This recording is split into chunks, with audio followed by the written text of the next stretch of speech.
लीजिए सुनिए मुंशी प्रेमचंद के लिखे कथा संग्रह मानसरोवर 8 की कहानी ब्रह्म का स्वांग मेरी यानी समीर गोस्वामी की आवाज में। स्त्री। मैं वास्तव में अभागिनी हूं, नहीं तो क्या मुझे नित्य ऐसे ऐसे घृणित दृश्य देखने पड़ते। शोक की बात है कि वे मुझे केवल देखने ही नहीं पड़ते, वरन दुर्भाग्य ने उन्हें मेरे जीवन का मुख्य भाग बना दिया है। मैं उस सुपात्र ब्राह्मण की कन्या हूं जिसकी व्यवस्था बड़े बड़े गहन धार्मिक विषयों पर सर्वमान्य समझी जाती है। मुझे याद नहीं घर में कभी बिना स्नान और देवोपासना किए पानी की एक बूंद भी मुंह में डाली हो। मुझे एक बार कठिन ज्वर में स्नान आदि के बिना दवा पीनी पड़ी थी। उसका मुझे महीनों खेद रहा। हमारे घर में धोबी कदम नहीं रखने पाता, चमारिनें दालान में भी नहीं बैठ सकती, किंतु यहां आकर मैं मानो भ्रष्ट लोक में पहुंच गई हूं। मेरे स्वामी बड़े दयालु, बड़े चरित्रवान और बड़े सुयोग्य पुरुष हैं। उनके ये सद्गुण देखकर मेरे पिताजी उन पर मुग्ध हो गए थे।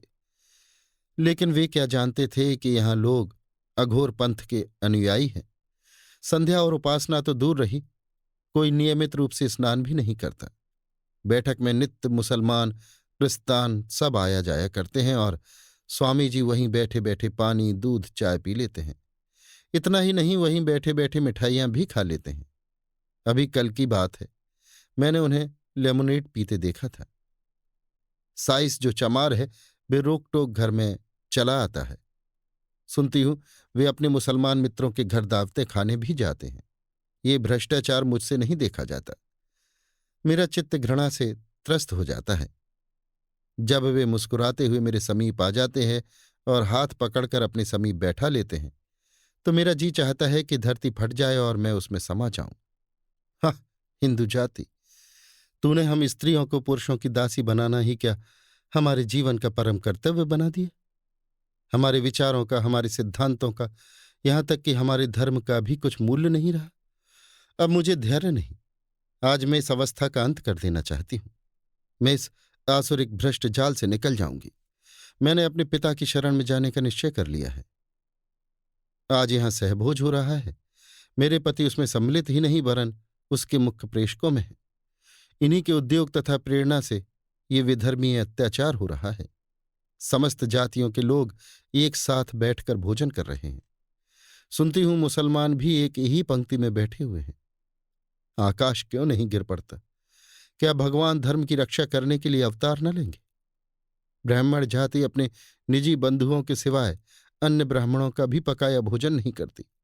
वही महान जाति इस अधोगति को पहुंच गई कि कायस्थों बनियों मुसलमानों के साथ बैठकर खाने में लेश मात्र भी संकोच नहीं करती, बल्कि इसे जातीय गौरव, जातीय एकता का हेतु समझती है। पुरुष। वो शुभ घड़ी कौन होगी कि इस देश की स्त्रियों में ज्ञान का उदय होगा और वे राष्ट्रीय संगठन में पुरुषों की सहायता करेंगी। हम कब तक ब्राह्मण अब्राह्मण के गोरख धंधे में फंसे रहेंगे? हमारी विवाह प्रणाली कब तक गोत्र के बंधन में जकड़ी रहेगी? कब हम जानेंगे कि स्त्री और पुरुष के विचारों की अनुकूलता और समानता गोत्र और वर्ण से कहीं अधिक महत्व रखती है? यदि ऐसा ज्ञात होता तो मैं वृंदा का पति न होता और न वृंदा मेरी पत्नी। हम दोनों के विचारों में जमीन और आसमान का अंतर है। यद्यपि वो प्रत्यक्ष नहीं कहती, किंतु मुझे विश्वास है कि वो मेरे विचारों को घृणा की दृष्टि से देखती है। मुझे ऐसा ज्ञात होता है कि वो मुझे स्पर्श भी नहीं करना चाहती। ये उसका दोष नहीं, हमारे माता पिता का दोष है, जिन्होंने हम दोनों पर ऐसा घोर अत्याचार किया है। कल वृंदा खुल पड़ी। मेरे कई मित्रों ने सहभोज का प्रस्ताव किया था। मैंने उसका सहर्ष समर्थन किया।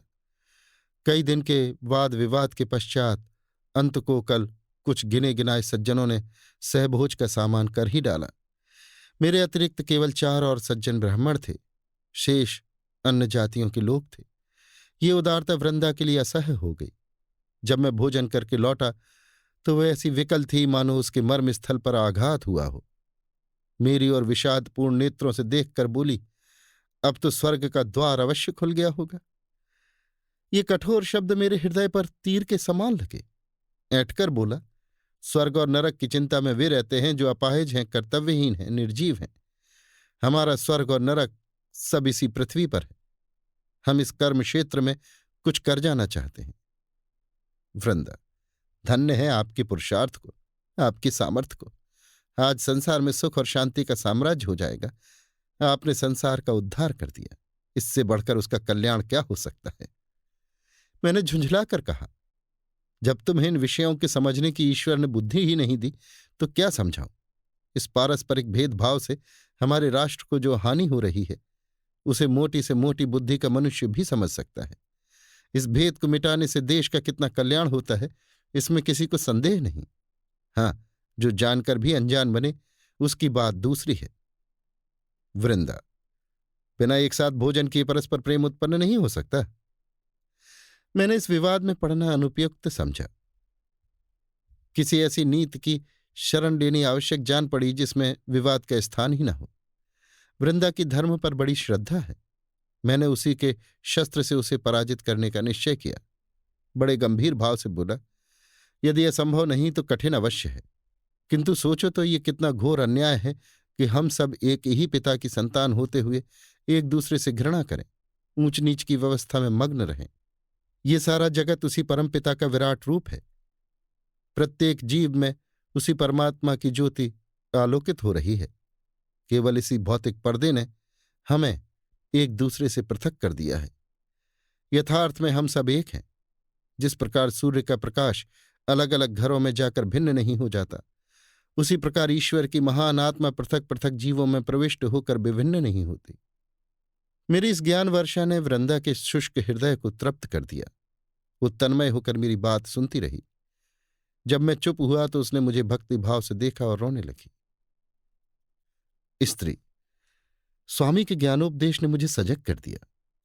मैं अंधेरे कुएं में पड़ी थी। इस उपदेश ने मुझे उठाकर एक पर्वत के ज्योतिर्मय शिखर पर बैठा दिया। मैंने अपनी कुलीनता से, झूठे अभिमान से, अपने वर्ण की पवित्रता के गर्व में कितनी आत्माओं का निरादर किया। परमपिता, तो मुझे क्षमा करो। मैंने अपने पूज्यपाद पति से इस अज्ञान के कारण जो अश्रद्धा प्रकट की, जो कठोर शब्द कहे हैं, उन्हें क्षमा करना। जब से मैंने वो अमृतवाणी सुनी है, मेरा हृदय अत्यंत कोमल हो गया है। नाना प्रकार की सदकल्पनाएं चित्त में उठती रहती हैं। कल धोबिन कपड़े लेकर आई थी। उसके सिर में बड़ा दर्द था। पहले मैं उसे इस दशा में देखकर कदाचित मौखिक सहवेदना प्रकट करती अथवा मैरी से उसे थोड़ा तेल दिलवा देती, पर कल मेरा चित्त विकल हो गया। मुझे प्रतीत हुआ मानो ये मेरी बहन है। मैंने उसे अपने पास बैठा लिया और घंटे भर तक उसके सिर में तेल मलती रही। उस समय मुझे जो स्वर्गीय आनंद हो रहा था वह अकथनीय है। मेरा अंतःकरण किसी प्रबल शक्ति के वशीभूत होकर उसकी ओर खिंचा चला जाता था। मेरी ननद ने आकर मेरे इस व्यवहार पर कुछ नागभौं चढ़ाई, पर मैंने लेश मात्र भी परवाह न की। आज प्रातःकाल कड़ाके की सर्दी है, हाथ पांव गले जाते हैं। मेहरी काम करने आई तो खड़ी कांप रही थी। मैं लिहाफ ओढ़े अंगीठी के सामने बैठी हुई थी। तिस पर भी मुंह बाहर निकालते न बनता था। मेहरी की सूरत देखकर मुझे अत्यंत दुख हुआ। मुझे अपनी स्वार्थ वृत्ति पर लज्जा आई। इसकी और मेरे बीच में क्या भेद है? इसकी आत्मा में उसी प्रकार की ज्योति है। यह अन्याय क्यों? क्या इसीलिए कि माया ने हम में भेद कर दिया है? मुझे कुछ और सोचने का साहस नहीं हुआ। मैं उठी, अपनी ऊनी चादर लाकर मेहरी को ओढ़ा दी और उसे हाथ पकड़कर अंगीठी के पास बैठा लिया। इसके उपरांत मैंने अपना लिहाफ रख दिया और उसके साथ बैठकर बर्तन धोने लगी। वो सरल हृदय मुझे वहां से बार बार हटाना चाहती थी। मेरी ननद ने आकर मुझे कौतूहल से देखा और इस प्रकार मुंह बनाकर चली गई मानो मैं क्रीड़ा कर रही हूं। सारे घर में हलचल पड़ गई और इस जरा सी बात पर हमारी आंखों पर कितने मोटे पर्दे पड़ गए हैं। हम परमात्मा का कितना अपमान कर रहे हैं। पुरुष, कदाचित मध्यम पथ पर रहना नारी प्रकृति ही में नहीं है। वो केवल सीमाओं में ही रह सकती है। वृंदा कहाँ तो अपनी कुलीनता और अपने कुल मर्यादा पर जान देती थी, कहाँ अब साम्य और सहृदयता की मूर्ति बनी हुई है। मेरे उस सामान्य उपदेश का ये चमत्कार है। अब मैं भी अपनी प्रेरक शक्तियों पर गर्व कर सकता हूं। मुझे इसमें कोई आपत्ति नहीं है कि वो नीच जाति की स्त्रियों के साथ बैठे, हंसे और बोले, उन्हें कुछ पढ़कर सुनाए, लेकिन उनके पीछे अपने को बिल्कुल भूल जाना मैं कदापि पसंद नहीं कर सकता। 3 दिन हुए मेरे पास एक चमार अपने जमींदार पर नालिश करने आया था। निस्संदेह जमींदार ने उसके साथ ज्यादती की थी, लेकिन वकीलों का काम मुफ्त में मुकदमे दायर करना नहीं। फिर एक चमार के पीछे एक बड़े जमींदार से बैर करूं? ऐसे तो वकालत कर चुका है। उसके रोने की भनक वृंदा के कान में भी पड़ गई। बस वो मेरे पीछे पड़ गई कि उस मुकदमे को जरूर ले लो।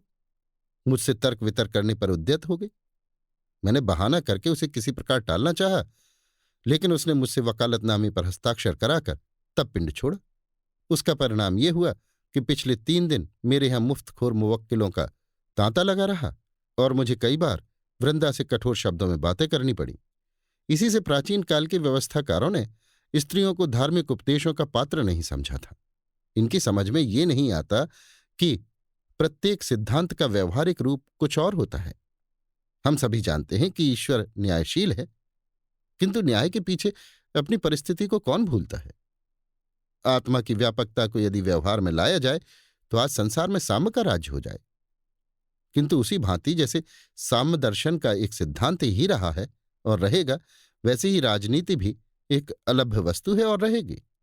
हम इन दोनों सिद्धांतों की मुक्त कंठ से प्रशंसा करेंगे, उन पर तर्क करेंगे, अपने पक्ष को सिद्ध करने में उनसे सहायता लेंगे, किंतु उनका उपयोग करना असंभव है। मुझे नहीं मालूम था कि वृंदा इतनी मोटी सी बात भी न समझेगी। वृंदा की बुद्धि दिनों दिन उल्टी ही होती जाती है। आज रसोई में सबके लिए एक ही प्रकार के भोजन बने। अब तक घरवालों के लिए महीन चावल पकते थे, तरकारियां घी में बनती थीं, दूध मक्खन आदि दिया जाता था। नौकरों के लिए मोटा चावल, मटर की दाल और तेल की भाजियां बनती थीं। बड़े बड़े रईसों के यहां भी यही प्रथा चली आती है। हमारे नौकरों ने कभी इस विषय में शिकायत नहीं की, किंतु आज देखता हूं वृंदा ने सबके लिए एक ही भोजन बनाया है। मैं कुछ बोल न सका, भौचक्का सा हो गया। वृंदा सोचती होगी कि भोजन में भेद करना नौकरों पर अन्याय है। कैसा बच्चों का सा विचार है, ना समझ। ये भेद सदा रहा है और रहेगा। मैं भी राष्ट्रीय एक का अनुरागी हूं। समस्त शिक्षित समुदाय राष्ट्रीयता पर जान देता है, किंतु कोई स्वप्न में भी कल्पना नहीं करता कि हम मजदूरों या सेवावृत्तधारियों को समता का स्थान देंगे। हम उनमें शिक्षा का प्रचार करना चाहते हैं, उनको दीन अवस्था से उठाना चाहते हैं। ये हवा संसार भर में फैली हुई है, पर इसका मर्म क्या है, ये दिल में सभी समझते हैं, चाहे कोई खोलकर न कहे। इसका अभिप्राय यही है कि हमारा राजनीतिक महत्व बढ़े, हमारा प्रभुत्व उदय हो, हमारे राष्ट्रीय आंदोलन का प्रभाव अधिक हो। हमें ये कहने का अधिकार हो जाए कि हमारी ध्वनि केवल मुट्ठी भर शिक्षित वर्ग ही की नहीं, वरन समस्त जाति की संयुक्त ध्वनि है। पर वृंदा को ये रहस्य कौन समझावे? स्त्री, कल मेरे पति महाशय घुल पड़े, इसीलिए मेरा चित्त खिन्न है। प्रभु, संसार में इतना दिखावा, इतनी स्वार्थांधता है, हम इतने दीन घातक हैं। उनके उपदेश सुनकर मैं उन्हें देवतुल्य समझने लगी थी।